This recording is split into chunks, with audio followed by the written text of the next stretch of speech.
She was sure it was just an ordinary wasp nest under her porch roof. But when the experts arrived and looked inside, their faces turned pale, and the house was immediately sealed off. What they found inside left everyone truly shocked. Subscribe to the channel and write in the comments where you're watching this video from. The house where Clara Matthews lived stood at the end of an old county road, half hidden behind pecan trees whose roots had cracked the driveway years ago. Every morning, she backed her small car out slowly so the tires would not catch on the broken edges of concrete. She had learned to move carefully around everything: the uneven ground, the delicate hinges of the screen door, her own quiet routines. At 43, she had grown used to the sound of her life moving at one steady, unhurried rhythm. She woke each day before the alarm, when the air was still heavy and the first gray light slipped through the thin curtains. The house smelled of dry wood and faint dust. She made coffee without thinking, her hands remembering the motion better than her mind did. Sometimes she ate toast, sometimes nothing. The radio on the kitchen counter murmured local news about weather, crops, or high school sports. She listened without listening, the way people listen to proof that the world still exists outside their own fences. When she left for school, she always paused on the porch. The boards bent slightly under her feet, and from that small height she could see the whole street. The row of quiet houses, the mailbox tilting near the ditch, the shimmer of heat already forming above the road. She liked that brief stillness before the day began, the moment when no one yet needed her. Then she locked the door and drove away to the noise of other people's children. The school where she taught was a low brick building with wide hallways that smelled of chalk and disinfectant. Her students knew her as calm and strict. She spoke softly, which forced them to quiet down to hear. Literature, she told them, was about listening to what words leave unsaid. Some understood, most did not. At 3 o'clock, the bell would ring, a long mechanical sound that always felt too loud after hours of quiet speech. She would pack her papers, say polite goodbyes to the younger teachers, and drive back home through the dust of the county road. Evenings were her time. She changed into a loose cotton dress, tied her hair, brewed a cup of tea, and stepped out onto the porch. The air would be thick and golden, the scent of jasmine from the fence mixing with the sour smell of the river mud that drifted on the breeze. Cicadas screamed in the trees until the sound seemed to vibrate inside her chest. She would sit in her old rocking chair, let the rhythm calm her heartbeat, and feel the world shrink to the narrow circle of light around her. It was during one of those evenings, near the start of June, that she noticed a small gray bump high on the beam of the porch roof. At first, she thought it was a lump of dried mud left by rain. When she stood and looked closer, she saw a paper-thin texture, delicate layers coiled around each other. An insect darted in and out of the opening. A wasp, she decided, or maybe an ordinary hornet. She watched it for a minute, and its yellow body flashing in the sunset, and then sat back down. It seemed harmless. Nature had its place, and this was theirs. She told herself they would move on when the season changed. Days passed. The bump remained, quietly growing while her attention slipped elsewhere. The summer term at school always drained her. Endless forms, parents who wanted higher grades, the dull throb of the copy machine that never worked. At night, she came home exhausted, dropped her bag by the door, and walked straight to the porch. Sometimes she read a book. Sometimes she only rocked, half asleep, listening to the insects outside. The gray shape above her blended into the shadow. She forgot about it until one Saturday morning when the sun caught the roof at a different angle. The nest had become the size of a small apple, smooth and round, hanging like an ornament from the beam. She felt a brief unease but forced a smile. "You've been busy," she murmured under her breath, though there was no one to hear. A single wasp circled lazily near her hand. She moved slowly, trying not to startle it. The creature ignored her. Later, inside the kitchen, she opened the window for air and heard the faint hum of wings. The sound was not loud, only persistent, like a thread of vibration stretching through the house. She told herself it was normal. Country houses always had bugs. When she closed the window, the silence felt heavier than before. The following week brought rain. Thick, heavy storms rolled in from the Gulf, beating the tin roof until it rang. She loved that sound. It made her house feel safe, wrapped in noise. After the rain, steam rose from the ground and the whole yard smelled of wet leaves. When she stepped outside to breathe the clean air, she glanced up again. The nest glistened with moisture, its papery walls darker now, almost silver. A thin trail of insects moved in and out with a strange order, like a miniature factory that never slept. She thought of knocking it down, but hesitated. She hated killing things. The porch was wide and the nest far enough from the doorway. "It's fine," she told herself, "just don't bother them." That evening, she sat in the rocking chair, tea cooling beside her. The sun fell lower, turning the porch boards red. The nest cast a small round shadow on the ceiling above her, trembling with the movement inside. She tried to read, but the words blurred. Her eyes kept lifting towards that gentle shadow, the pulse of life she had allowed to settle above her head. The feeling was not yet fear, more like a whisper that something small had crossed an invisible boundary. When night came, she stayed outside longer than usual. The air was soft, almost kind, carrying the smell of river grass and distant smoke. Fireflies winked among the bushes. From somewhere deeper in the woods came the lonely call of a whip-poor-will. Everything around her seemed to rest in a perfect balance, the sort of fragile stillness that belongs only to the edges of summer. She closed her eyes, rocking slowly, and imagined that her life could remain like this. A quiet circle of light, the hum of living things, the steady breath of the world. Inside the house, the clock struck 10. She rose, folded the blanket over the back of the chair, and turned off the porch light. For a moment, she looked up. The nest was now a soft shape in the darkness, nearly invisible. A wasp drifted near the bulb before the light went out. Then the porch sank into shadow, and the steady chorus of insects filled the night again.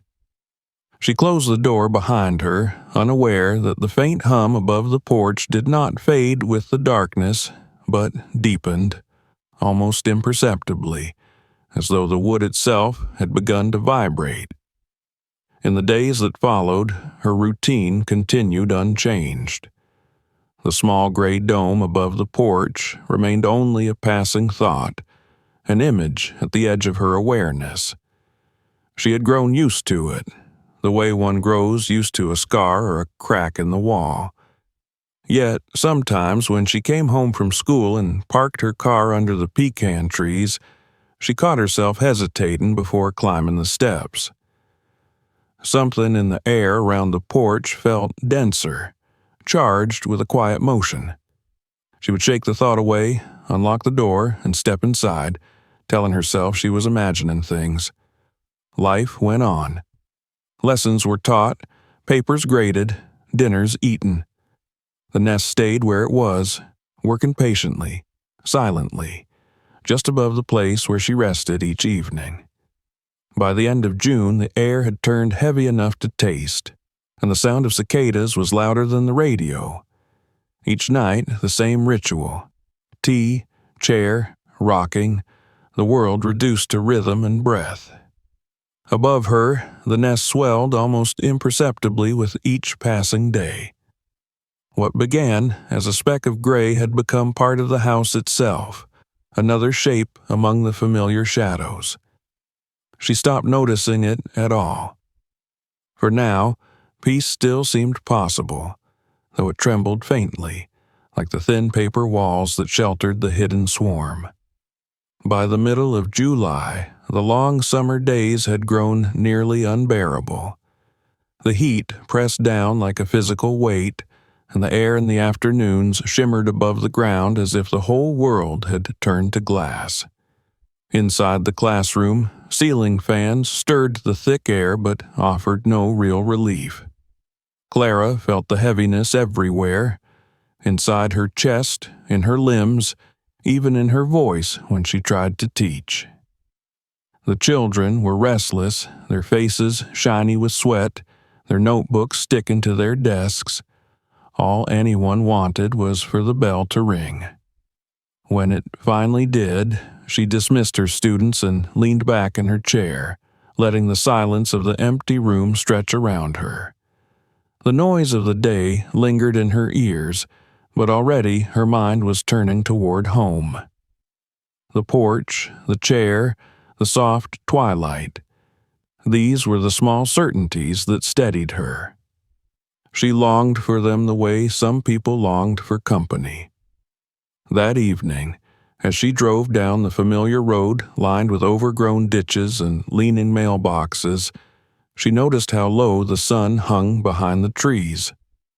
The light fell in broken stripes across the windshield, and insects flickered through it like sparks. When she reached the house, the pecan trees threw deep shadows across the yard. For a moment, she sat in the car with the engine off, listening to the cicadas, and then she gathered her things and stepped out. The porch looked as it always had: old boards, pale paint, a few leaves gathered in the corners. But when her eyes lifted toward the beam above the rocking chair, she stopped. The nest was larger now, unmistakably larger, its rounded walls gleaming faintly in the dying light. It was no longer just a gray smudge, but a full structure, smooth and deliberate in shape. The faint hum that came from within it was like the low vibration of distant machinery. She felt the sound more than she heard it. For a long moment, she stood at the edge of the steps, holding her keys, her heartbeat louder than the buzz in the air. She had known it would grow, of course. Wasps always built their nests layer by layer, but she had not expected this. Something about its size felt wrong. Still, she told herself that it was natural, that insects followed their own rhythms, and that there was no reason for her to be afraid. With a deliberate breath, she unlocked the door and went inside. Later, after dinner, she returned to the porch with her cup of tea. The evening light was gentle, the air scented with honeysuckle and rain-soaked soil. She settled into her chair, careful not to look up. But even when she kept her gaze on the yard, she felt the presence above her. Every small buzz near her ear made her flinch. She lasted only a few minutes before retreating indoors. That night, as she lay in bed, she imagined the sound of wings behind the walls. The next morning, she left early for school. When she stepped outside, the air was already thick with heat. She locked the door, glanced up automatically, and saw a faint shadow move inside the nest's opening. One wasp, maybe two, circling in and out. It should have been a small, forgettable sight, yet it lingered in her mind through the day. In class, while her students read aloud from an old novel about storms and survival, she found herself thinking about the house waiting for her, about the quiet vibration in the wood above her porch, the fragile shell growing larger each hour. That afternoon, she stopped by the small hardware store near town. The aisles smelled of oil, soil, and metal. She bought a can of insect spray, reading the label twice before placing it in her basket. It felt strange, almost shameful, to be afraid of something so ordinary. The cashier, a con man with sunburned hands, made a small joke about summer pests. Clara smiled politely, but did not answer. She drove home with the can on the passenger seat beside her as if it were a weapon. When she pulled into her driveway, the shadows were long again. The nest caught the light, and she saw how much it had grown even in a single day. It was now the size of a man's fist, the texture of its paper walls more intricate than she would have thought possible. She imagined the hundreds of tiny jaws that must have shaped it. A tremor passed through her chest, not fear exactly, but unease, the feeling that something had been left too long unchecked. She decided she would spray it that night. After the sun went down, when the wasps were still, she would step out quietly and end it. All evening, she rehearsed the act in her mind. Hold the can at arm's length, aim at the base, press until the spray foamed white. Simple, quick, final. But when darkness came and the cicadas fell silent, she found herself standing behind the door, frozen. The air outside looked dense, almost alive. She thought she heard movement under the roof, tiny shifting sounds that made her scalp prickle. Her hand tightened around the can, but she could not bring herself to open the door.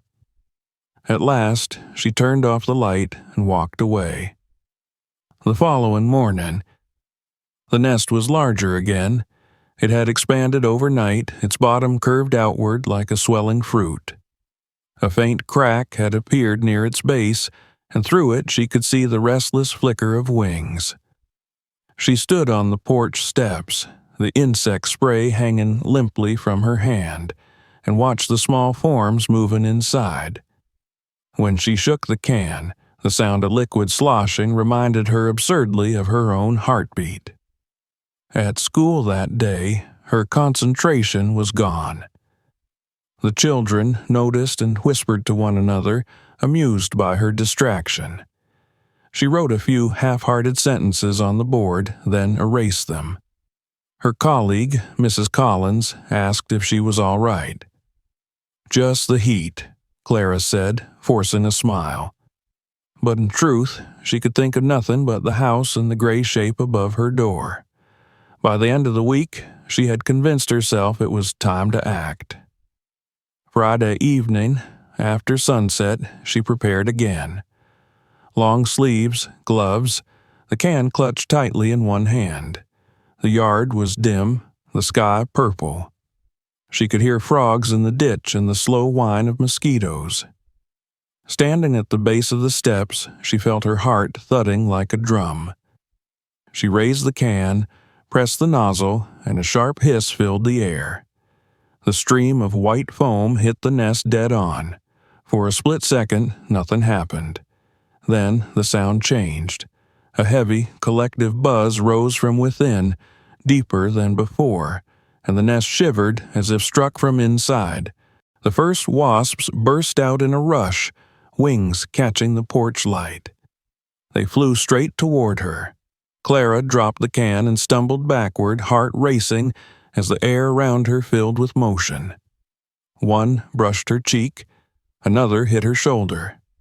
She fled down the steps, tripping on the edge, and sprinted toward the yard.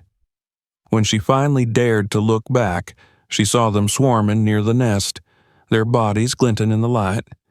They did not follow her far, but the hum that filled the air was like the sound of something waking. She waited in the yard, trembling until the noise began to fade. Then, barefoot and shaking, she slipped inside and locked the door. Her breath came in shallow bursts. The house smelled faintly of the spray she had dropped at the doorway, a chemical bitterness that clung to the air. That night, she sat in the dark kitchen, listening. At first, there was silence. Then the faint rustle returned, softer now but steady. She could almost sense the vibration through the walls. It seemed to rise and fall like breathing. Sleep came only in brief, uneasy fragments, filled with the memory of the buzzing cloud around her head. In the morning, the damage looked worse. The nest's surface was stained where the spray had hit, but its structure held. If anything, it seemed more solid than before, hardened by the night.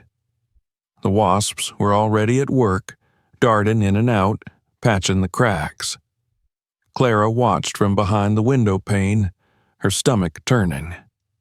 The chair, where she used to sit, now lay under the flight path of insects. Her sanctuary had been taken from her. The days grew hotter, and she avoided the porch entirely. Each evening, she closed the curtains before the light faded, pretending not to hear the faint humming outside. Sometimes a wasp tapped against the glass, its shadow sliding across the wall. The sound made her skin crawl. She thought of calling someone, pest control perhaps, but pride held her back. It seemed ridiculous to admit she was afraid of a nest. People lived with worse things. Still, she began to notice how the house itself felt different. The air was heavier, the quiet sharper. Even her dog, an old retriever who had been her husband's years ago, refused to lie near the porch door. He would stand in the kitchen, staring at the wood as though listening. His fur bristled when the low buzzing deepened. One afternoon, a storm swept through. Rain lashed the windows, thunder rolled across the sky, and the house shook with the force of the wind. When the storm passed and the rain eased into a steady drizzle, Clara stepped outside to check for damage. Branches littered the yard, but the nest clung firmly to the beam, shining wet and perfect. Not even nature could shake it loose. She stared up at it, rain soaking her hair, and felt an irrational wave of anger. That night, she dreamed of standing on the porch again, the chair creaking beside her. Above her, the nest pulsed gently like a heart. She reached up to touch it, and something warm dripped onto her hand. She woke with a cry, her pulse hammering. The sound of real wings outside her window followed her into consciousness. By the end of the month, the nest had doubled in size. The paper layers thickened, curling outward, and a dull stain spread across the beam where it met the wood. The sound inside had changed too. It was not just a buzz anymore, but a low tremor, like the murmur of a distant engine. She could feel it in her bones when she stood too close to the door. On the first day of August, she finally admitted to herself that it had gone too far. The chair on the porch was covered in dust. The light bulb above the door had burned out. She had stopped using that entrance altogether. The house felt smaller for it, as though she had lost a limb. She moved more quietly now, avoiding sudden noises as if the insects could hear through the walls. When she slept, she dreamed of soundless flight and gray paper walls that closed around her like a shell. One evening, as the sun bled through the clouds, she stood at the kitchen window and looked out. The nest loomed dark against the pale beam, larger than her head now, its surface rippling with movement. The sight made her throat tighten. She realized she was holding her breath. She stepped back slowly, the glass fogging with her exhale. The hum continued, steady and sure, filling the air between her house and the night outside. She turned away from the window, switched off the light, and stood in the darkness. The house around her was silent, but in that silence she could feel it, the presence above the porch, patient and alive, growing stronger with each hour of her hesitation.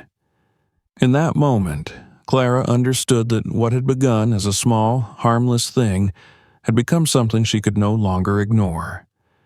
Yet she also knew she was too late. The nest was no longer a guest in her home.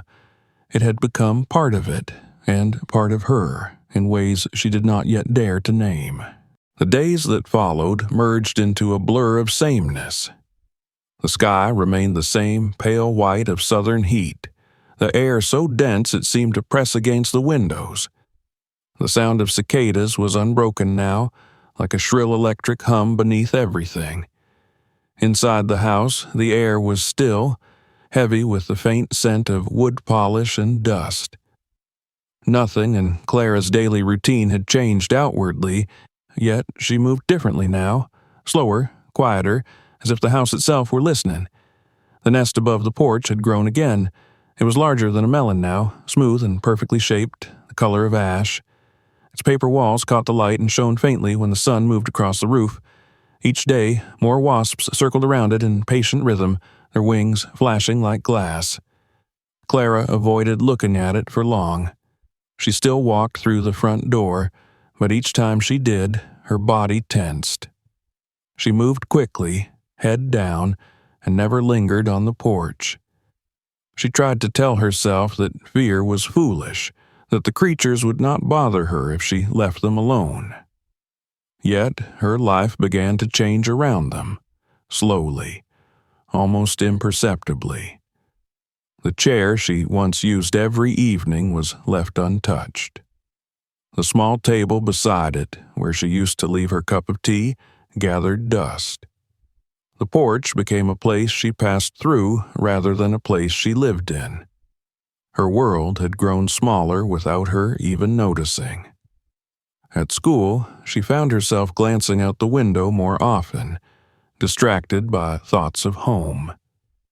She imagined the nest swelling silently in her absence, the constant motion inside it. When she returned each afternoon, she would stand at the end of the walkway and stare at it from a distance. The nest seemed to pulse faintly, a living organ attached to the skin of her house.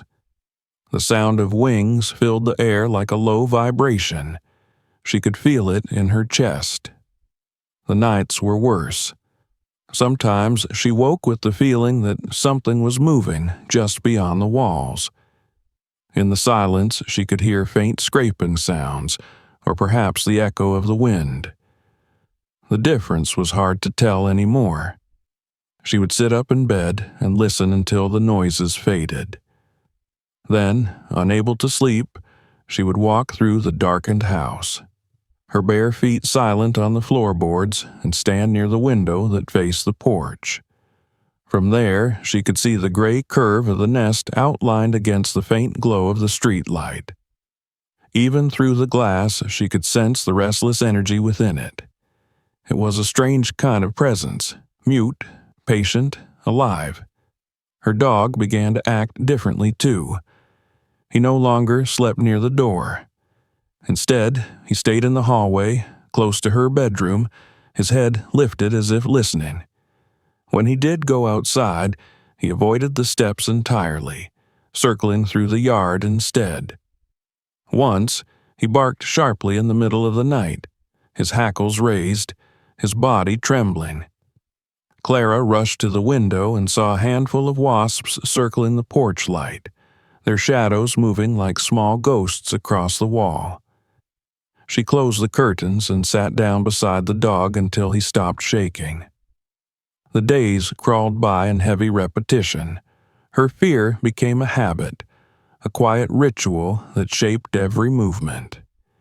In the morning, she slipped through the front door quickly, her breath held until she reached the car.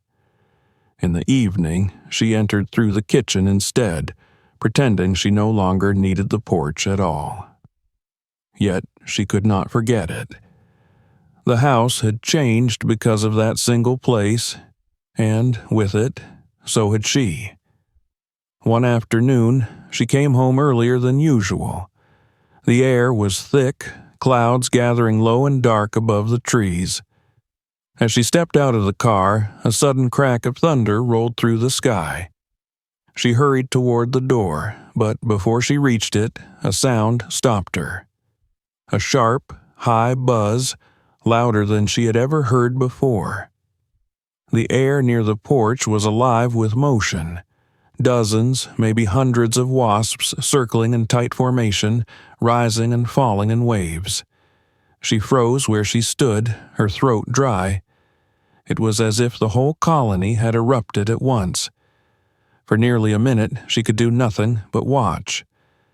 Then, just as suddenly as it began, the swarm settled. The wasps retreated into the nest, vanishing through its many openings. The air stilled.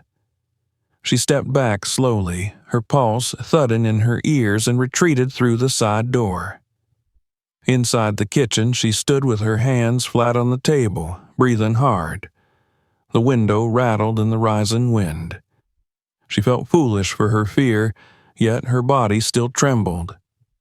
The storm came soon after.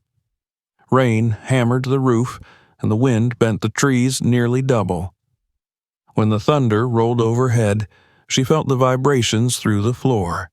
Yet, even over the roar of the storm, she thought she could hear the low hum from outside.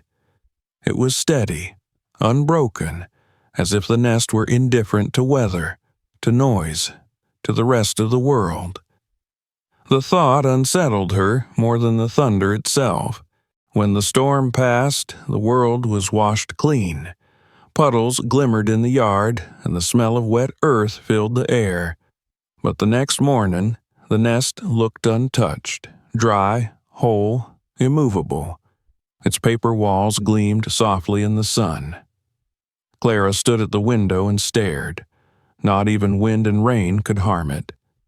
She felt a shiver that had nothing to do with the weather.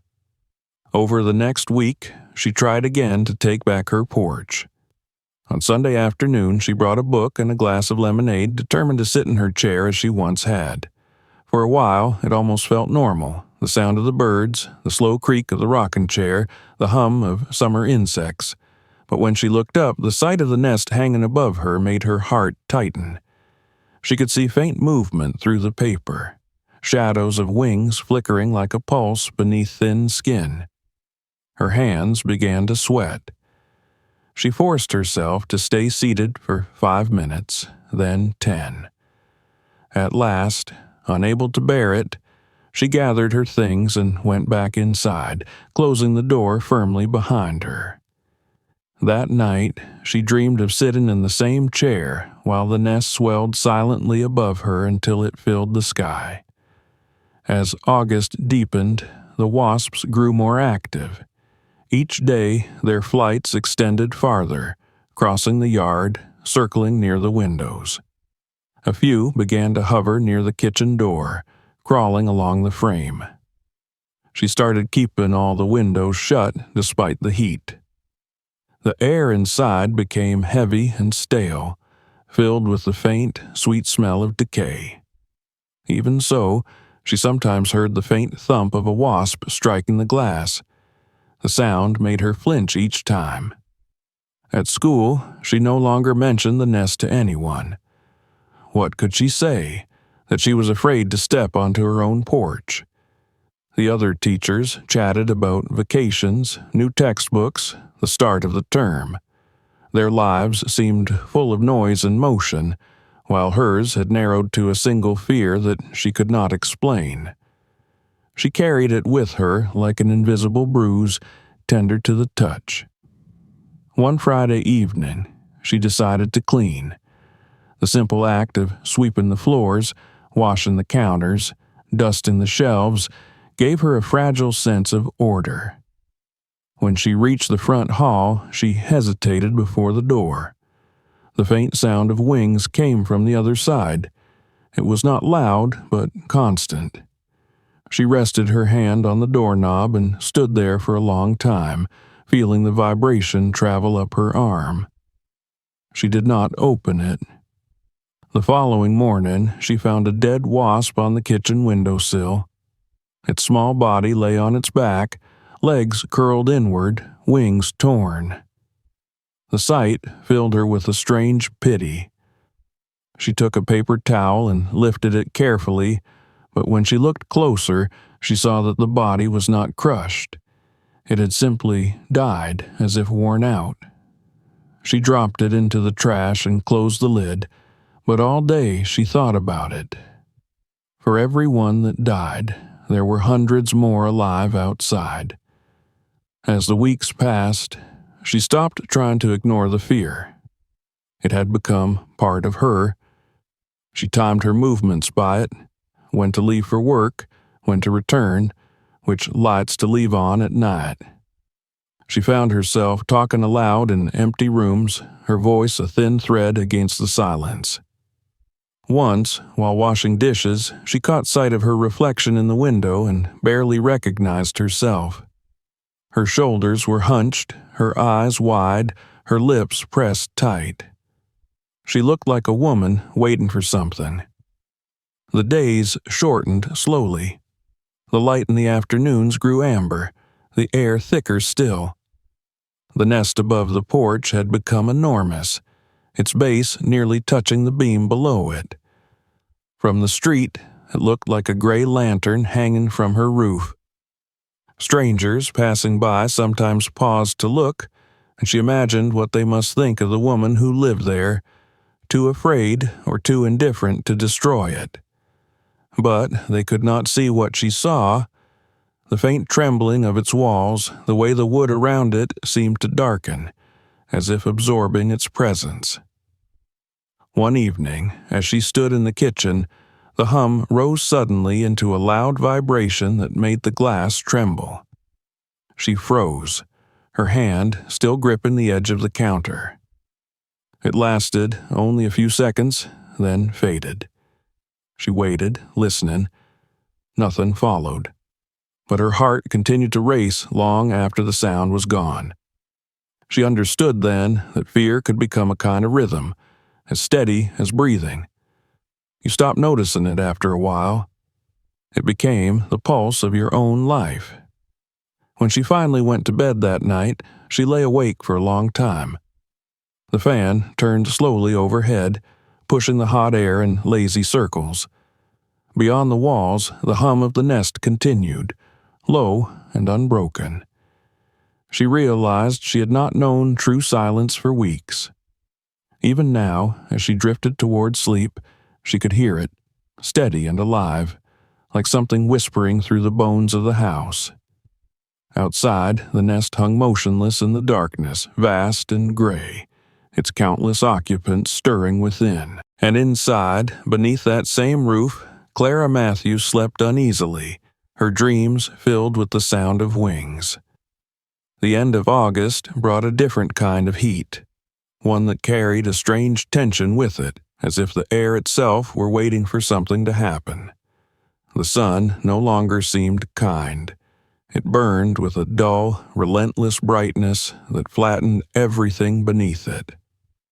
The grass in Clara's yard had turned brittle, the leaves of the pecan trees hung limp, and the soil cracked underfoot like dried skin. Inside her house, the air was heavy and unmoving, carrying the faint, sweet-sour odor of old wood that the heat seemed to draw from the walls. Even the dog had grown restless, pacing from room to room as if searching for a place untouched by the oppressive warmth. The nest above the porch had reached its full maturity, a monstrous gray globe that nearly touched the roof beam below it. Clara could see it clearly now, even from inside, framed by the narrow window in the door. Its surface was textured with layers, each one built carefully over the last, spiraling outward in patient geometry. The hum within it was constant, no longer a faint whisper, but a steady vibration that felt alive in the very air around her. The porch, once her place of peace, had become a frontier she dared not cross. For weeks she had told herself that autumn would solve the problem, that the first cool nights would drive the insects away. But autumn still felt far off, and the sound had begun to haunt her sleep. When she closed her eyes, she could feel the faint echo of wings moving behind her lids. Each time she passed the door, she could hear the faint scratching and shifting of countless bodies, a private storm contained within paper walls. It became unbearable. Something inside her, some fragment of the steady, practical woman she had been, snapped. She could no longer stand the idea of living in fear of a thing smaller than her own thumb. That evening, as dusk turned the sky to copper, she made a decision. She would destroy it. Not with hesitation, not with half measures, but with deliberate force. She would reclaim her house. She began by searching the kitchen drawers for the insecticide she had bought weeks earlier. The can was still there, half used, its metal cool against her palm. She tested the nozzle and watched a faint mist hiss into the sink. It smelled harsh, chemical, but it filled her with a grim kind of confidence.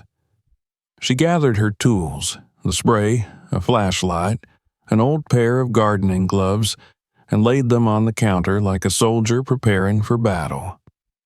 The light outside was fading fast, the sun dipping below the tree line, and the air had that heavy electric stillness that comes before nightfall.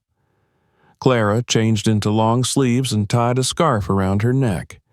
The fabric clung to her damp skin, but she didn't care. She waited until the world outside darkened, until the day's heat began to loosen its hold. She told herself that night was safest, that the wasps would be dormant. She stood for a long moment at the door, hand on the latch, listening.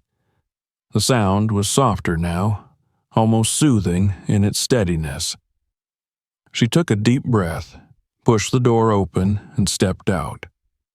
The air on the porch was thick with the scent of old wood and dry dust.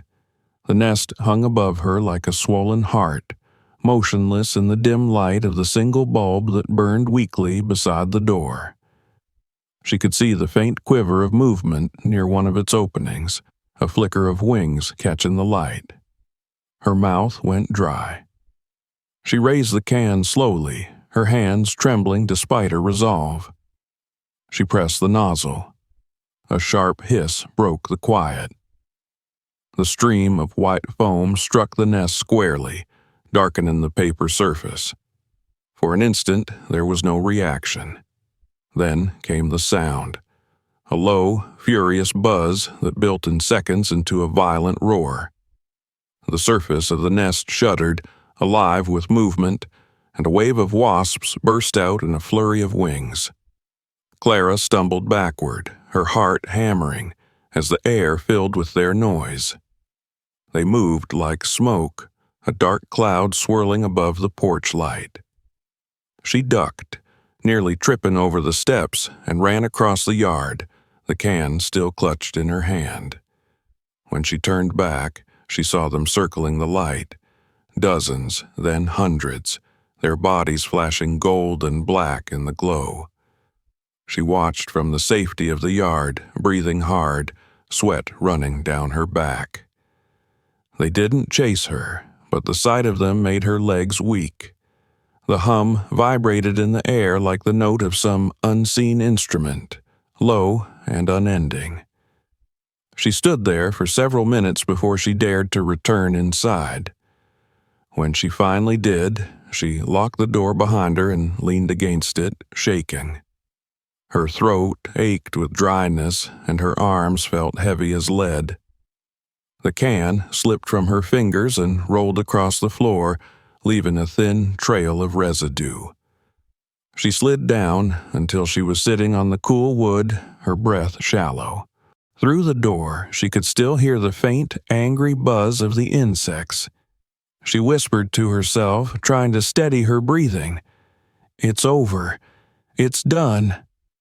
But she didn't believe it. The next morning, she awoke to a sound she could not at first identify. It was softer than the noise from the night before, but it carried a strange rhythm, a kind of low, pulsing vibration that seemed to come from everywhere at once. She rose slowly and went to the door. The light outside was sharp and merciless, the sky a hard blue. Through the glass, she saw the nest, darker now, streaked with the dried remains of the spray. For a moment, she felt a flicker of triumph, but when she looked closer, her stomach turned. The nest was bigger. She was certain of it. The edges were thicker, the curve rounder, the surface patched in fresh layers of paper. The wasps had repaired the damage in a single night. She watched as a dozen of them crawled across the surface, their legs moving in perfect rhythm, their mandibles working to build new walls. The hum she had heard was not the sound of death, it was the sound of creation. She turned away, pressing her hand to her mouth. Her heart beat wildly, her breath coming in short bursts. It was impossible, she thought. She had doused them in poison. She had seen them scatter. And yet, here they were, undeterred, stronger. The realization hit her with a kind of despair she had not felt in years. That afternoon she tried again, this time with water. She dragged the hose across the yard and positioned herself at a distance. The sun burned her shoulders as she aimed the stream upward. The first burst hit the nest with a satisfying splatter, soaking it completely. The water poured down in sheets, carrying flecks of gray paper with it. She kept spraying until her arms ached, watching the nest sag slightly under the weight. The wasps retreated at first, then returned in swarms, darting through the spray with a fury that chilled her blood. When she finally turned off the hose, her clothes were drenched, her hair plastered to her face. She stepped back, panting. The nest hung lower now, glistening wet and torn. For the first time, she felt a surge of hope.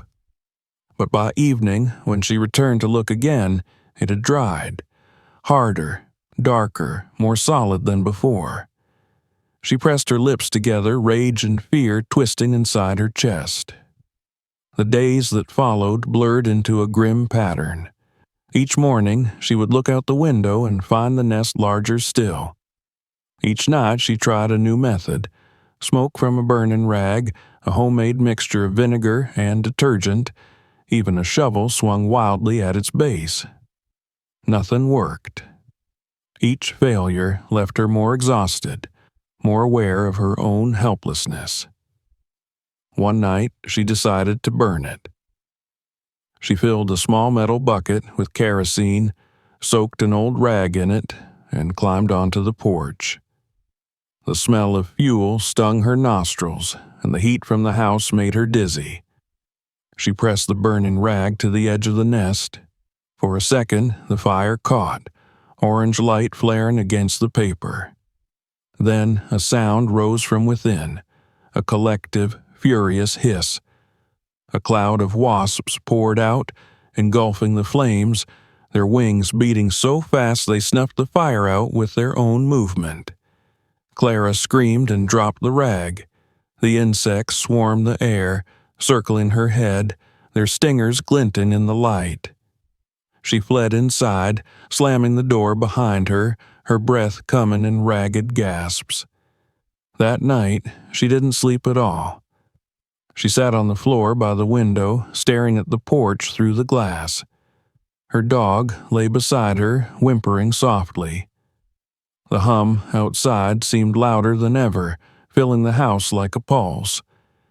It felt as if the nest had grown so large that its sound now lived inside the walls, inside her very skin. By morning, the nest had become a structure beyond comprehension.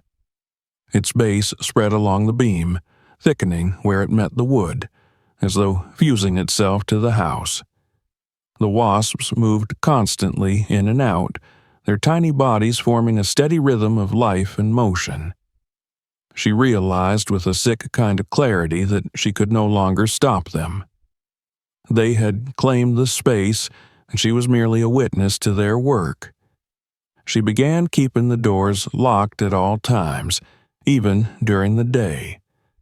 She stopped using the front entrance altogether, choosing instead to slip in and out through the back door, her eyes averted from the porch as she passed. Her world had contracted again, smaller now, confined to the kitchen, the living room, the narrow hallway. Even the light seemed different, duller, as though filtered through the weight of what hung outside. Each night the sound deepened. It was no longer the quick hum of insects, but a low, resonant vibration that filled the house. It made the windows rattle and the floorboards tremble beneath her feet. Sometimes she imagined the wasps spreading beneath the roof, burrowing into the beams, hollowing out the house itself. The thought of it made her sick, yet she could not shake it. One evening, she found herself speaking aloud, her voice trembling. "You can't have this house," she said softly, staring at the closed door. The sound of her words vanished into the hum. It was as if the air itself swallowed them. She thought about calling someone, but the idea of explaining it, the scale of it, the sound, the way it seemed to grow each day, felt impossible. Who would believe her? To anyone else, it would sound like an overreaction, a middle-aged woman's foolish panic. She had always prided herself on being calm, reasonable, composed, but now even her own reflection betrayed her. When she looked into the mirror, she saw the strain etched into her face, the thin lines around her mouth, the dull fear in her eyes. The following morning, she stood by the window with her coffee and watched a small bird land on the railing near the porch. It hopped once, twice, then tilted its head toward the nest. A second later, a dozen wasps shot out in a furious wave. The bird fluttered wildly, its wings beating in panic as it fled, disappearing into the trees. Clara's hand tightened around the coffee cup until it cracked. The liquid spilled over her fingers, burning her skin. She didn't feel it. She could only stare at the empty railing, her breath shallow, her chest hollow. That evening, she made her final attempt. She put on gloves, a long coat, and wrapped a scarf around her face. She opened the door, heart pounding, and took one step onto the porch. The air was thick with the smell of dust and paper. The nest loomed above her, vast and silent. She reached out with the shovel, the metal trembling in her grip, and swung hard. The edge struck the base of the nest with a dull thud. For a moment, nothing happened. Then the entire structure seemed to shiver, a wave of movement rolling through it like breath. She stumbled backward, her body seized with terror. The sound that followed was like a roar. The swarm poured out in a single, unified burst. She dropped the shovel and ran, slamming the door just as the first insects struck the glass. They clung there, their shadows moving like frantic spots of darkness. The noise was deafening, a chaos of wings and fury. For nearly an hour she stayed pressed against the door, trembling, listening as the buzzing finally began to fade. When she dared to look outside again, the nest was still there, whole and unbroken, its surface trembling faintly in the dying light. That night, the hum was constant, louder than the crickets, louder than the wind. She lay in bed, staring at the ceiling, knowing she had lost. The nest had won. Her house no longer belonged to her. When dawn came, she sat in silence at the kitchen table, her eyes fixed on the window where the light caught the gray curve above the porch. She knew she could not fight it any more. She would have to call for help. But even as the thought formed, a terrible certainty settled in her chest. Whatever was out there had already grown beyond her reach. It was no longer a problem she could solve. It was a force. Patient, unstoppable, and alive. By early September, the air had changed. The long blaze of summer began to dull, though in the south the heat never truly ended. It only shifted, heavier now, thicker, clinging to the walls. The evenings came a little earlier, and the light that fell through the pecan trees carried a different weight, muted, almost bruised. Clara felt the difference most inside her house. It was quieter, but not with peace. The silence pressed against her skin. It was the silence of waiting. She no longer went near the front porch. The door remained locked at all hours, even in daylight, and the curtains drawn. Sometimes she thought she could hear faint tapping against the glass, a dry, brittle sound like fingernails on wood. At first, she tried to tell herself it was only her imagination, that the hum she thought she heard was wind, that the faint vibration in the air was nothing. But there was no mistaking it now. The nest had grown beyond what she could comprehend.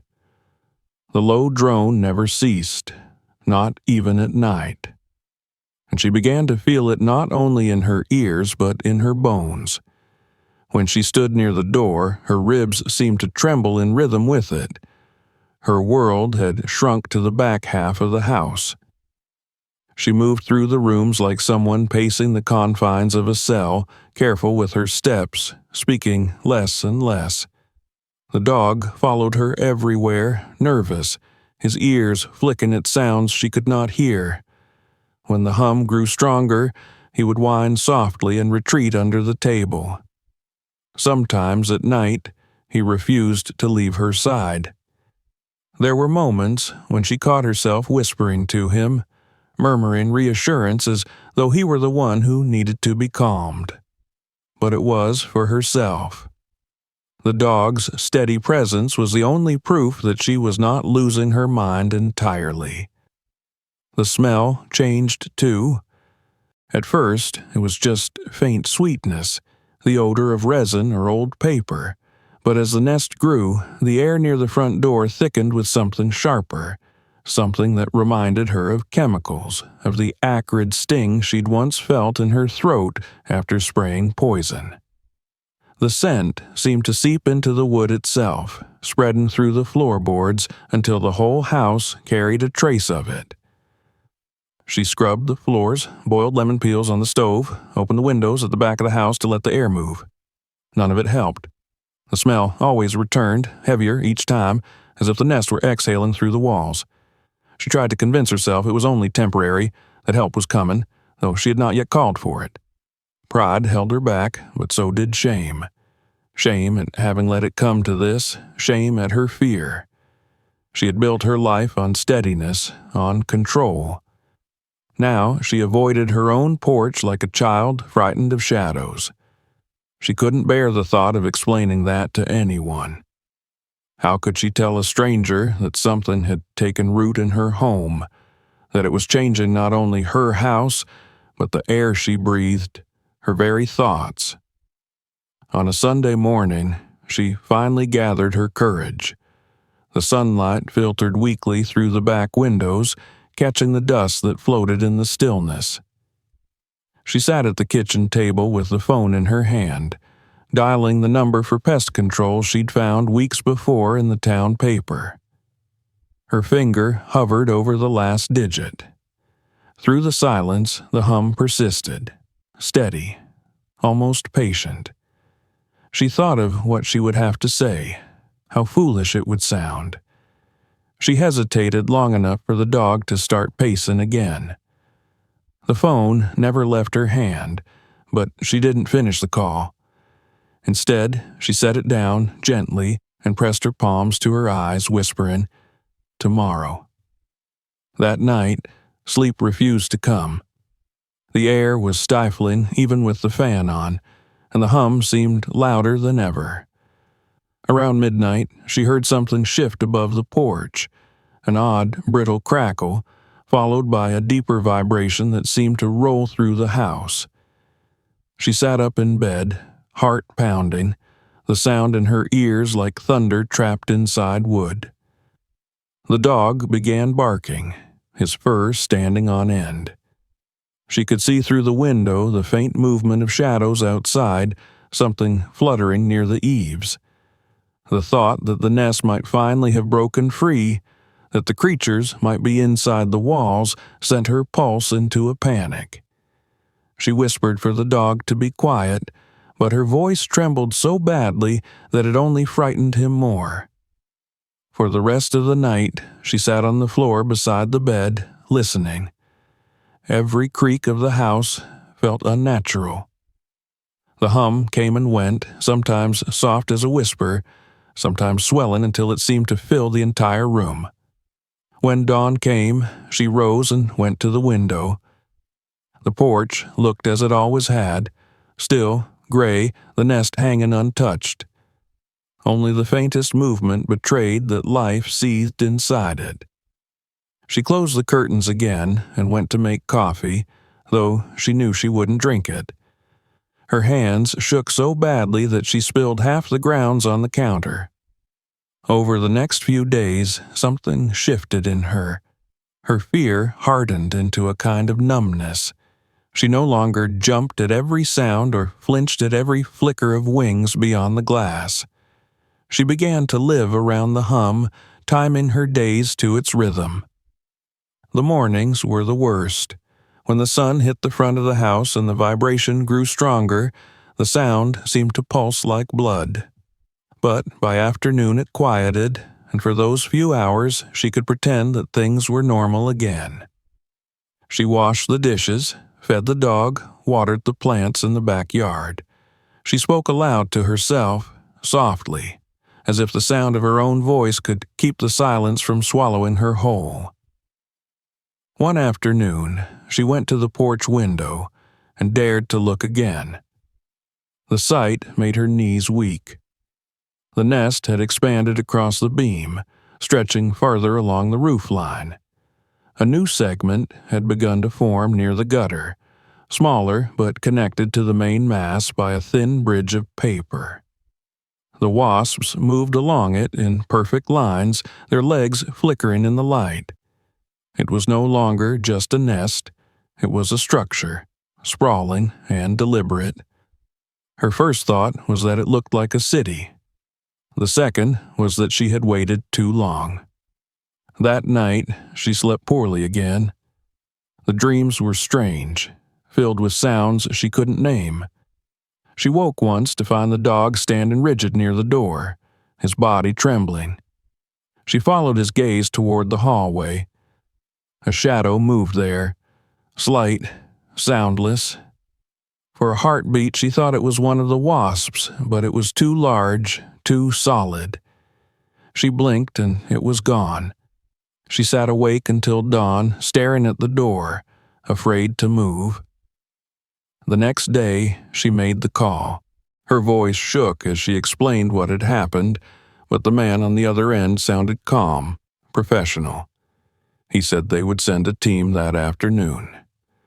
She hung up the phone and sat staring at the wall, half relieved, half ashamed that it had come to this. When she stepped into the kitchen, she noticed the hum again, steady, unbroken. But now that she knew help was coming, it no longer filled her with dread. For the first time in weeks, she felt something like hope. The hours until their arrival passed slowly. She moved from room to room, cleaning in small nervous bursts as though tidiness might restore her dignity. Around noon, she heard a truck pull into the driveway. 2 men in pale gray uniforms stepped out, carrying equipment.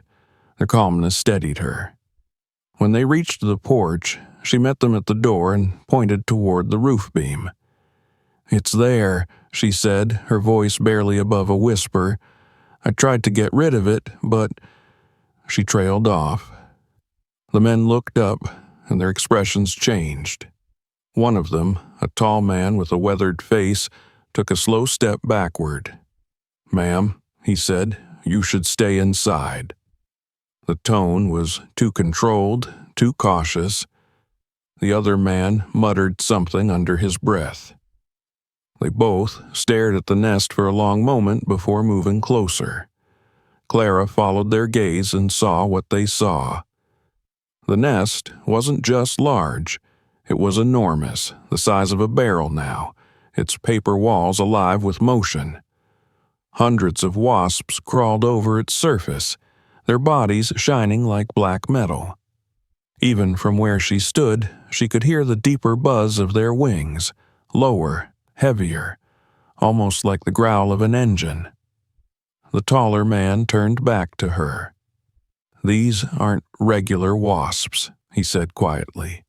"They're southern hornets, wild kind, nasty." His partner added, "One sting from these can drop a man in a minute. You're lucky they didn't swarm when you sprayed." She felt her knees weaken. "I didn't know," she whispered. "I just—" I thought I could handle it." He nodded, his expression softening. "You did the right thing calling us now, but you should have done it sooner." The men began their work. They put on thick white suits, masks, and gloves. The sound of their boots on the porch echoed through the house. Through the window, Clara watched as they moved with careful precision, setting up a metal ladder beneath the beam. One of them held a long hose attached to a canister of chemical foam. The other carried a small torch. Their voices were muffled under their masks, but she could see the tension in their movements. When the first hiss of the spray hit the nest, the hum inside it deepened. The air seemed to vibrate. What happened next unfolded in a kind of slow-motion terror. The nest erupted. Hundreds of hornets burst out, filling the air in a swirling storm. The men shouted to one another, their words lost in the noise. The larger one stepped forward, directing the stream of foam into the heart of the swarm. The air shimmered with wings, with light, with chaos. Clara backed away from the window, her hands over her mouth, watching as one of the men slapped at his arm, then staggered. She saw his partner grab him, pull him toward the ladder, their movements desperate but controlled. The hum grew deafening. For several long minutes, the world outside was nothing but motion and sound. Then, as suddenly as it had begun, it ended. The hornets collapsed, their bodies littering the porch in dark heaps. The men worked in silence, spraying the remaining foam until the nest sagged, heavy and pale. One of them climbed up and struck it with the torch. The paper blackened, curling in on itself, smoke rising in a thin ribbon. The smell of burning resin reached Clara through the walls. It was sharp and acrid, but it carried with it a strange sweetness, a final breath from the thing that had ruled her life for so long. When it was done, the taller man knocked on her door. "You're safe now," he said. His voice was tired but kind. "You were lucky. A few more weeks, and they'd have broken through the roof." She nodded, though the words barely reached her. Behind him, she could see the porch littered with bodies, the nest burned down to a charred shell. The men packed their tools, loaded the truck, and drove away, leaving behind a faint chemical smell and a silence that felt unfamiliar. She stood at the door for a long time, her hand resting on the frame. The house seemed to exhale around her, as if relieved. Yet beneath that relief was something else, a hollow, aching quiet. She looked at the beam above the porch, at the blackened spot where the nest had been. It was over. She was safe. But the hum still echoed faintly in her ears, as though her mind had memorized its rhythm. That night, she couldn't sleep. The silence was too large, too pure. The dog lay near her feet, breathing softly, but even his presence didn't comfort her. She got up once and went to the door, staring through the window at the dark outline of the porch. The beam gleamed faintly in the moonlight. The empty space where the nest had hung looked almost unreal, as though it were waiting to be filled again. For the first time in months, there was no sound but her own breathing. Yet that silence felt heavier than any hum before it. When she finally returned to bed, she lay awake for hours, her thoughts circling like the hornets that had haunted her. She had her house back, yes, but as she closed her eyes, she realized she would never sit on that porch again. Some things, once taken, never truly return. The morning after the sleepless night began with a kind of numb quiet. Clara moved through the house as if half submerged in water, her movements slow, her mind strangely hollow. The coffee she brewed was bitter, left untouched on the counter, the steam curling upward like a ghost of habit. The events of the previous day, the attack of hornets, The hiss of chemical foam, the smell of burning, played back in fragments, as if from someone else's life. Yet, each time her eyes drifted toward the porch window, a faint tremor went through her chest. She couldn't bring herself to look directly, not yet. The thought of what might still remain there filled her with a quiet dread that she could not explain. The dog followed her everywhere, his claws tapping softly against the floor. His presence was the only sound in the still house. Every time she paused, he sat at her feet, watching her as though waiting for some command. But she had none to give. The world outside had gone still, the air heavy with humidity, the trees motionless, not a leaf stirring. The silence was almost worse than the humming that had come before. It pressed inward, thick and unnatural, leaving her too aware of every sound her body made.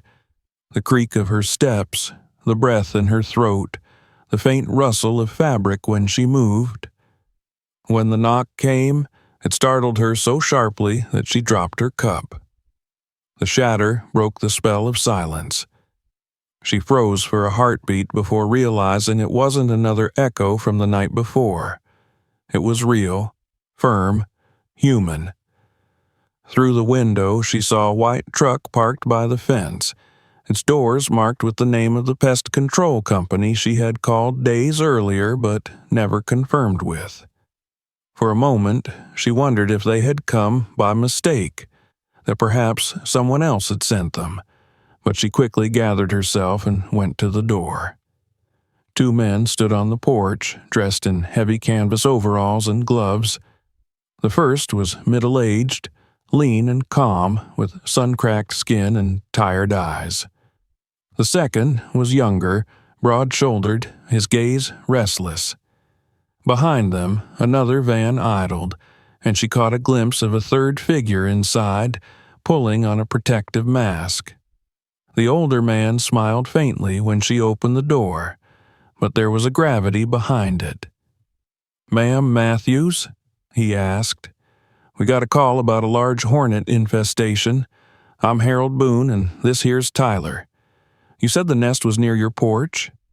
Clara hesitated, her mouth dry. "Yes," she said finally, though the word barely escaped her throat. It's there, or what's left of it." She gestured toward the front beam, her hand trembling slightly. The men stepped closer, squinting upward. Even from the doorway, she saw the way their expressions changed. The burned remnants of the nest still clung to the beam.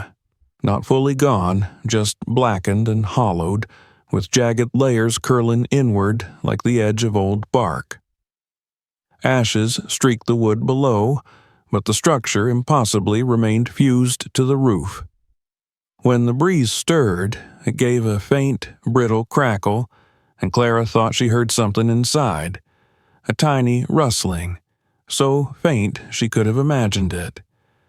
Harold frowned, adjusting his cap. "I'll be honest," he said quietly. "That's the biggest structure I've ever seen. If this was an active colony, you're lucky you made it through. These weren't just regular wasps, I can tell you that much." He gestured for Tyler to bring the equipment. The younger man fetched a set of canisters from the truck and began arranging them near the steps. The air filled with the faint chemical scent of pesticide, sharp and metallic. Clara's stomach turned. "Were you stung?" Harold asked, turning back to her. His tone was gentle, but there was a note of concern beneath it. She shook her head. "No, they never touched me. I stayed inside." "That's good, very good. These aren't the kind that warn you twice." His eyes drifted toward the burned nest again. "Southern black hornets, maybe hybrids. You hear about them sometimes around here, but not in these numbers. Normally, they build smaller, softer structures. This thing looks like it's been reinforced for months. How long did it take to get that big?" Clara's throat tightened. "Since June," she said. "It started small. I thought it was nothing. Then it grew so fast. I tried everything. Spray, water, even fire. Nothing worked." He nodded slowly. "They're stubborn. Fire doesn't kill the queens if the core's deep enough." He turned to Tyler. "We'll need the second foam mix, the reinforced compound." The men moved efficiently, but even their practiced calm couldn't mask the tension that hung in the air. The younger one set a long ladder against the beam, while Harold fitted a heavy mask over his face and tested the hose connected to the canister. Clara stepped back, gripping the doorframe. "You should stay inside, ma'am," he said through the mask. "This kind's unpredictable. Best keep the dog somewhere safe, too." She nodded and called the dog to her, retreating into the living room. Through the window, she could see them climbing the ladder, their movements deliberate, the hiss of the hose cutting through the stillness. The chemical foam sprayed in thick white layers across the blackened surface. For a few seconds there was no reaction, only the faint drip of liquid falling to the porch below. Then, without warning, the sound began again. That sound, the one she thought she'd escaped. A low, guttural vibration rose from inside the nest, deep and resonant, like something waking from a long sleep. Tyler froze halfway up the ladder. "Jesus," he muttered. Harold didn't stop. He pressed the hose closer, flooding the nest with more foam. The sound grew louder, angrier, until the air itself seemed to shiver. Then the first hornets broke through, enormous, glinting, their wings catching the sunlight like thin blades. They poured out in a sudden wave, a swarm so thick it blurred the edges of the world. Clara stumbled backward, heart pounding, watching through the glass as Harold shouted orders. Tyler dropped the hose and ducked. One of the hornets struck his shoulder. Even through the protective suit, he cried out. Harold swung the torch he carried, igniting a burst of blue flame that rolled across the foam. The nest crackled, smoke rising in harsh white ribbons. The hum deepened, turning into a furious roar. Clara clutched the dog to her chest and backed into the hallway. The windows rattled. The sound filled every inch of the house, as if the swarm had multiplied inside the walls. She thought of the months she had lived with that noise, how it had crept into her dreams, her pulse, the rhythm of her breath. Now it was louder than ever, and she realized with dawning horror that she had never truly heard it in full until this moment. It was not just sound. It was presence. It was life. Outside, Harold shouted again, his voice muffled by the mask. Tyler stumbled down the ladder, clutching his arm. Clara saw the dark stain spreading across his sleeve and knew he'd been stung. The older man grabbed him, pulling him toward the yard, shouting for him to get to the truck. Smoke and flame rose together, the air rippling with heat. For an instant, the nest itself seemed to pulse, its surface swelling outward as though something inside were struggling to escape.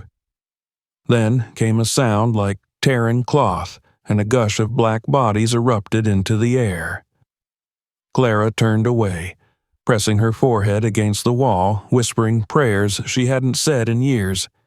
The dog whimpered, his body trembling. The sounds outside became chaotic, footsteps, shouts, the deep hiss of fire. Time stretched, every second an eternity. Then, slowly, the noise began to fade. The vibration dulled, the air grew still again. She waited until she could hear the faint sound of engines and men's voices speaking low. When she finally dared to open the door, the scene outside stopped her cold. The porch was a ruin. The beam was scorched black, the charred remnants of the nest still smoldering. The air stank of burnt resin and poison. Hornet bodies lay scattered across the boards, thousands of them, their tiny wings folded like ashes. Harold stood near the railing, pulling off his mask. His face was drawn, his expression grim. Tyler sat on the steps, his arm wrapped in gauze, his skin pale but steadying. The truck's engine rumbled faintly in the background. "They're gone," Harold said when he saw her. His voice was hoarse. "Every one of them. We'll take the remains down and make sure there's no secondary nest inside the roof. You won't have to worry about them again." Clara nodded, but her throat felt tight. The sight of the dead insects filled her not with relief, but with something heavier, something closer to grief. For months she had lived with them, fought them, feared them, listened to their hum like a heartbeat through the walls. Now that silence had returned, it felt unnatural, wrong. The porch looked naked without the gray mass that had once hung there, alive and pulsing. As Harold's men scraped away the last of the residue, he explained more quietly, almost to himself. These weren't ordinary hornets.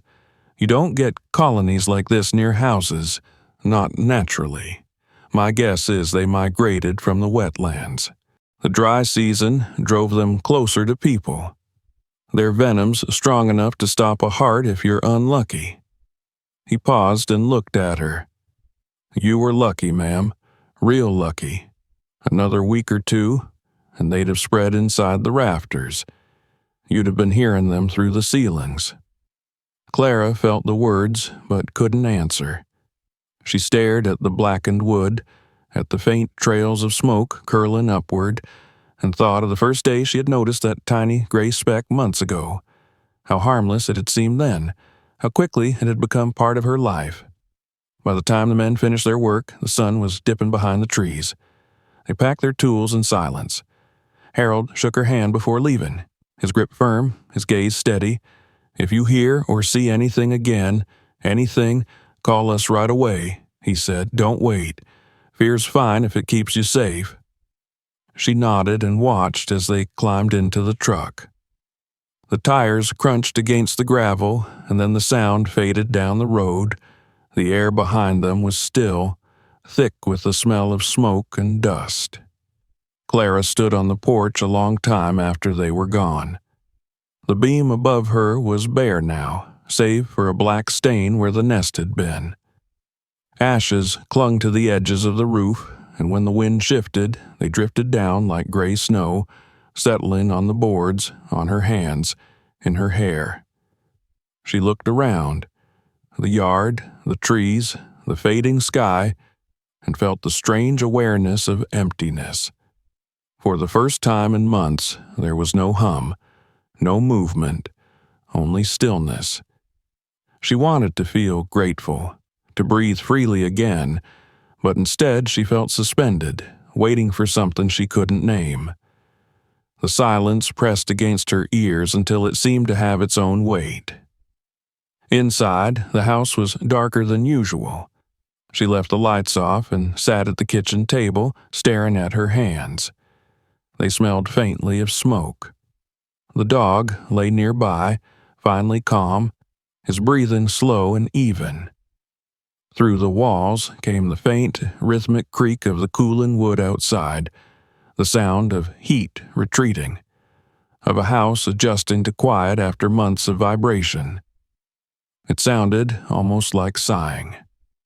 When she finally went to bed, she dreamed of sound. Not the furious roar of the swarm, nor the hiss of fire, but the soft hum that had lived in her walls for so long. A steady, pulsing rhythm that had once frightened her, then comforted her, and now haunted her absence of it. In her dream, she stood on the porch again, the chair waiting, the evening light soft and gold, the air alive with the whisper of wings.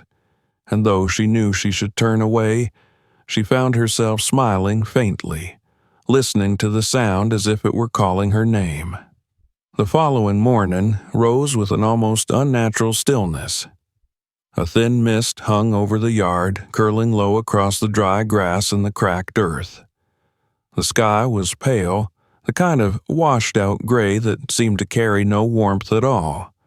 When Clara opened her eyes, she felt the quiet before she saw it, the absence of vibration, the hollow space where the hum used to be. For a moment, she lay still, listening to the emptiness, her hand resting on the dog's back as it rose and fell with his slow breathing. The silence was heavy, dense like air that hadn't yet remembered how to move. She got up and crossed to the window.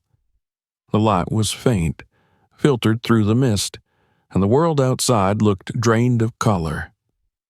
The porch, once alive with motion, now looked like a painting faded by time. The beam above the steps was streaked black where the nest had been burned away. Only fragments remained, charred flakes of paper clinging to the wood, fragile as ash. The boards below were littered with the bodies of dead hornets, their small shapes motionless in the dew. She pressed her palm against the window pane and watched as the glass fogged beneath her breath. The quiet seemed unnatural. It wasn't peace. It was something closer to aftermath. She made coffee because she didn't know what else to do. The smell filled the kitchen, familiar and grounding. For months, that scent had mixed with fear, with the hum that crept through the walls. Now, without it, the air felt wrong, too clean. When she brought the cup to her lips, the taste was bitter. She sat at the table, staring at the dark surface of the drink, and realized how much space silence could take up when it settled. The house, once small, now felt enormous, each room echoing faintly with her movements. Outside, the mist lifted slowly, and the sunlight began to break through the branches. She stood at the doorway for a long time before stepping outside. The boards creaked beneath her feet, dry and familiar. For weeks she had avoided them, stepping around the porch as though it were cursed ground. Now she crossed it with cautious reverence, each step deliberate. The air was cool, carrying the faint scent of smoke and chemicals. When she looked up, she saw the dark mark where the nest had been. The sight brought an unexpected ache to her chest. She didn't know whether it was relief or sorrow, perhaps both. She crouched down and brushed her hand across the floorboards. Tiny black fragments clung to her fingers, wings burnt and brittle. The wind caught some of them and carried them away. She followed their motion, her eyes drifting toward the empty space above the beam. It was strange how quickly the mind adapted to fear, how quickly it built habits around it. For so long, her life had revolved around that sound, that presence. Every movement, every breath had been measured against it. Now that it was gone, she felt unmoored, as though something essential had been stripped from the world. By noon, the sun had grown stronger, cutting through the haze. The charred wood glistened faintly, wet from the morning dew. The silence pressed harder, a kind of ringing absence that filled her ears. The dog lay on the steps beside her, head resting on his paws, eyes half closed. For the first time in months, he looked calm. She envied him that stillness. She reached out and ran her fingers along his fur. The simple, steady rhythm of his breathing grounded her in a way nothing else could. Later that day, Harold Boone returned. His truck pulled up quietly, its tires crunching over the gravel. When he stepped out, he wore no suit this time, only a clean shirt and a cap. He gave her a small nod as he walked up the steps, carrying a clipboard and a flashlight. "Just checking in," he said. "We always do a follow-up after a major removal. Want to make sure nothing's left." Clara stepped aside, letting him onto the porch. "It's been quiet," she said softly, "almost too quiet." He smiled faintly. That's how it usually feels. You get used to a sound that long, it's strange when it's gone. Sometimes folks even swear they still hear it for days after. She hesitated. I thought I did, this morning, but it stopped. He nodded and began examining the beam, running the flashlight over the blackened surface. No movement, he said after a moment. Looks dead. Whatever's left inside's been cooked through. He crouched to scrape a piece of the residue into a small container. You know, I've seen a lot of nests, but nothing like this. The layering was thick, almost like bark. They must have been building non-stop. If it had gone another month, it might have split the beam. Clara stared at the mark above him. It was alive, she murmured. The sound, the way it vibrated. Sometimes I thought it was in the walls, in the floor, like it was part of the house. Harold glanced at her, thoughtful.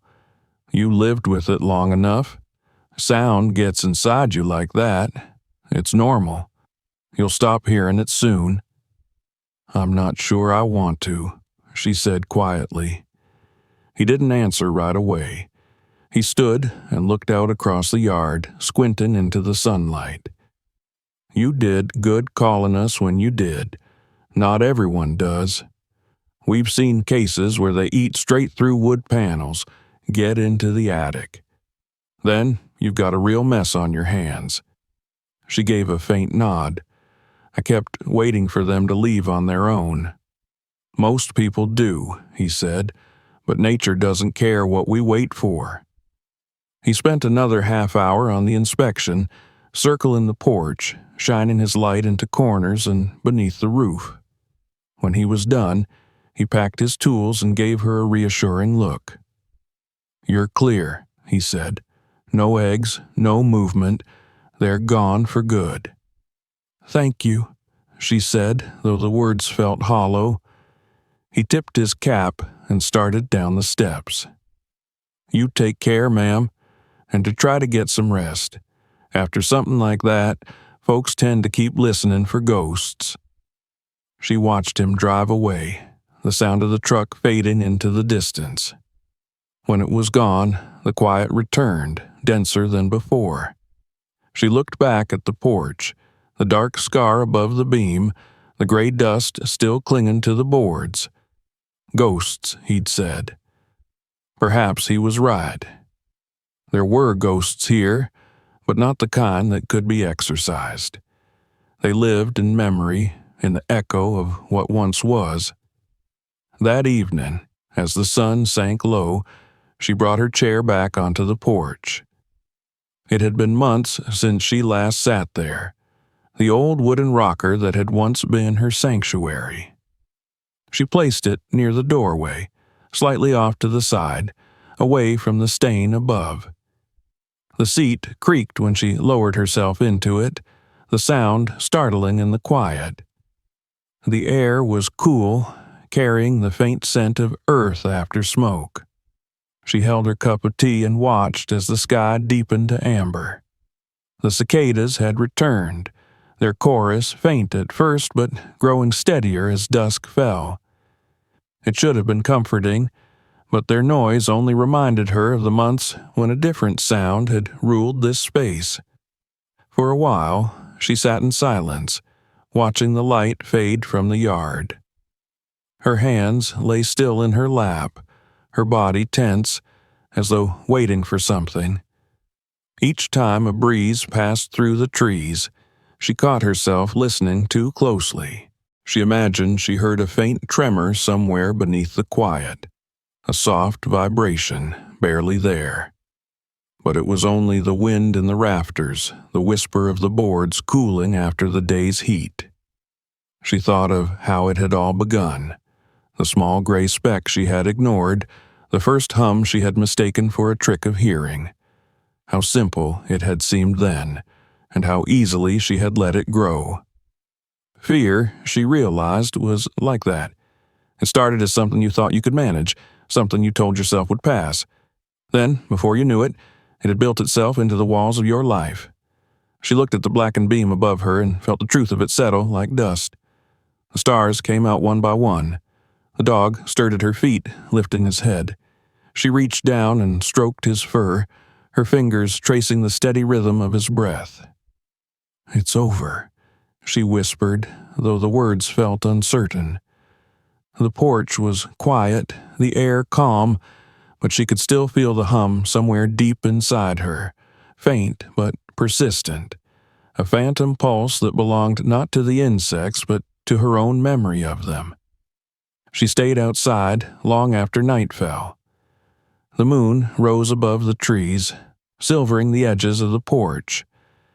The beam gleamed faintly where it had burned, and she watched it until her eyes blurred.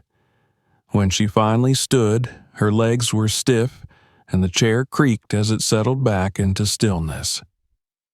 She took one last look at the space above the porch, at the emptiness where life had once thrived and threatened her in equal measure. Inside, the house felt larger again, though she wasn't sure if it was comfort or loneliness she felt. She turned off the lights and walked down the hallway, the floorboards whispering beneath her feet. When she reached her bedroom, she paused at the door and listened. The night outside was quiet, but in that stillness she could almost imagine she heard it again. The faintest trace of a hum, not in the walls, not in the air, but somewhere deep inside her, steady and unyielding. She stood there for a long moment, eyes closed, and let it echo until it faded into silence. By morning, the light would return, and the porch would look like any other porch in the neighborhood, ordinary, unremarkable. No one passing by would ever know what had grown there, what had once filled that quiet space with its restless life. But Clara would know. Every time she stepped outside, every time the wind moved through the beams, she would remember. The memory would hum beneath her skin like a low note that never truly died. And perhaps, she thought, that was the price of survival. Not forgetting what you had lived through, but learning to live with the silence that came after. Don't forget to subscribe so you never miss the next shocking true story. Click now to watch the next video and share this one with your friends. Let them see what really happened.